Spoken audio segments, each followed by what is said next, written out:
की लाडकी बहीण योजनेचा फायदा घेणाऱ्या सरकारी कर्मचाऱ्यांवर कारवाईचा बडगा आता उगारला जाणार आहे। 5000 सरकारी कर्मचाऱ्यांनी लाडकी बहीण योजनेचा लाभ घेतलाय।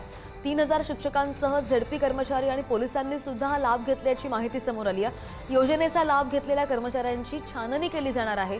लाभ ज्यांनी घेतलाय त्या कर्मचाऱ्यांवर शिस्तभंगाची कारवाई सुद्धा केली जाणार आहे।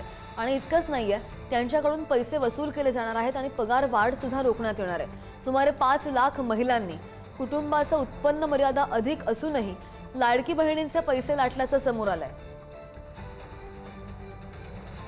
आणखी जाणून घ्या त्या संदर्भात आमचे प्रतिनिधी नंदकिशोर आपल्या सोबत आहेत। नंदकिशोर, यापूर्वी सुद्धा अर्जांची छाननी झालेली होती, कारण की खूप सारे अवैध अर्ज आलेले होते।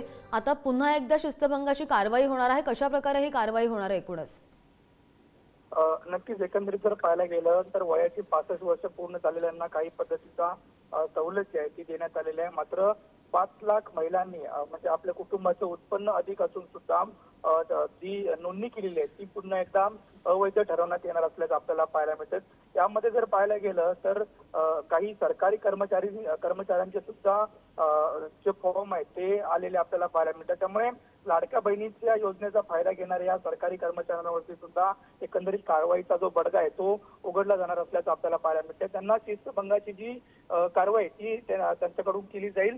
एकंदरीत वेगवेगळे विभाग आहेत, त्या विभागात हे समोर येणार आहे आणि या संपूर्ण जे सरकारी कर्मचारी आहेत त्यांची छाननी होणार आहे, त्यांच्या अर्जाची छाननी होणार आहे आणि तो जो अर्ज भरलेला आहे तो नेमका कोणत्या विभागात आहे हे त्याच्यानंतर समोर येणार आहे। आणि त्यांच्याकडून जे पैसे आहेत ते वसूल तर केले जातीलच, मात्र जी पगारवाढ होती ती पगारवाढ सुद्धा थांबेल आणि त्यांच्यावरती शिस्तभंगाची जी कारवाई आहे ती केली जाईल। एकंदरीत जर पाहायला गेलं तर 1,30,00,000 महिलांनी इतर केवायसी जी आहे ती पूर्ण केलेली आहेत आणि त्यापैकी काही जे आहेत त्या सरकारी कर्मचारी असल्याचं सुद्धा समोर आलेली ते कर्मचारी सरकारी कर्मचारी आहेत त्यांच्यावरती शिस्तभंगाची कारवाई होईल आणि त्यांचा पगार वाढ जो आहे तो कुठेतरी थांबेल आणि जी आतापर्यंत जेवढी जी रक्कम घेतली आहे ती त्यांना परत करावी लागेल। अगदी यांचा आकडा सुद्धा मोठा आहे आणि त्या प्रक्रियेला सुद्धा खूप वेळ लागणार आहे।